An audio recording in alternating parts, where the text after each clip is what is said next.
Hi guys, thanks for stopping by WriteLikeAWizard.com again.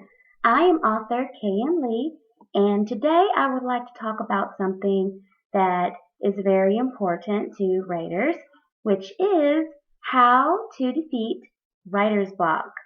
I actually wrote an article on WriteLikeAWizard.com about this, and I'd like to go over a couple of things that I like to do whenever I'm not feeling as motivated or inspired, or if I sit there and have no idea what to write.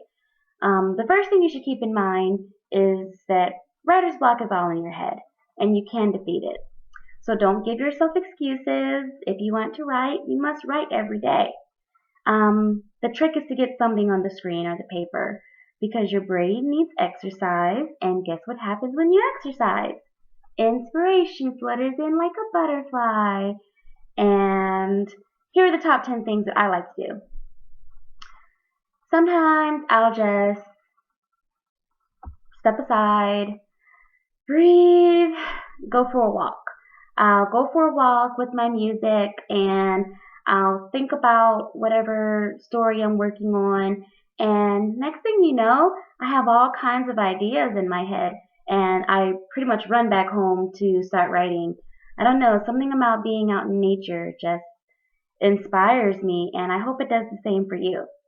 Something else I like to do is to light a candle or, incense or something like that, turn on the music and sit down and, just think, meditate a little bit.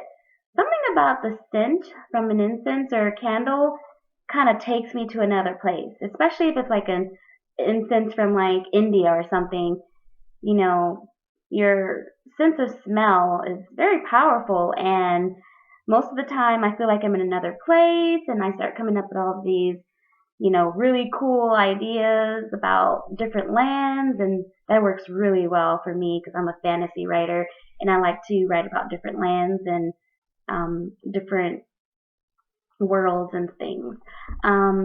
Another thing you can do is to jot down points that you like to cover in your story.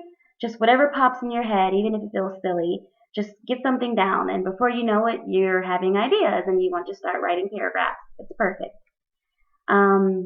Change the pacing of your story. If you're in the middle of a scene, add another element, such as more action or a twist. Just make sure it makes it.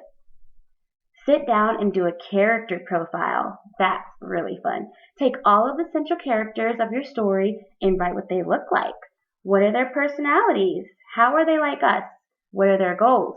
Reminding yourself of these things just might help you push through your writer's block. A fun activity that I enjoy is to think of my friends. What would they do in this situation as my character? How would they react if someone used the same dialogue you just write in your story? Chances are your real friends won't have the same personality as your characters, but it is nice to picture things from a different perspective. Who knows? You just might come up with a new character. Speaking of characters, try adding one. Just make sure they serve a purpose and don't disappear for no reason. Raise the stakes. This one is really cool. Give your protagonist an obstacle. Kill one of their companions. Have a villain win a battle. That will shake things up. These things may give your mind a fresh outlook, as well as a new direction. Number 9. Jump to another part of your story. Maybe you're only on chapter 5, but jump to the end and write that cool battle scene you've been thinking about. This is sure to get you fired up again. I do this quite often. I jump around a lot and write scenes from different parts in the book, and sometimes it just works. Grab a notebook, go to a park or a coffee shop, library, etc. Changing up your scenery can sometimes inspire you. Sit there and write about the first person that walks by or anyone that looks interesting. Come up with a narrative about what you imagine their life to be like. The point is, you're writing again. Ta-da! I hope these points help you out with your writer's block. It's all mental. You can push through it. Just sit down and get those words out, and before you know it, it's all flowing. Thanks, guys. I hope you enjoyed my tutorial on defeating writer's block, and I hope it helps you, and I hope you are writing something really cool. I'll see you next time. Bye!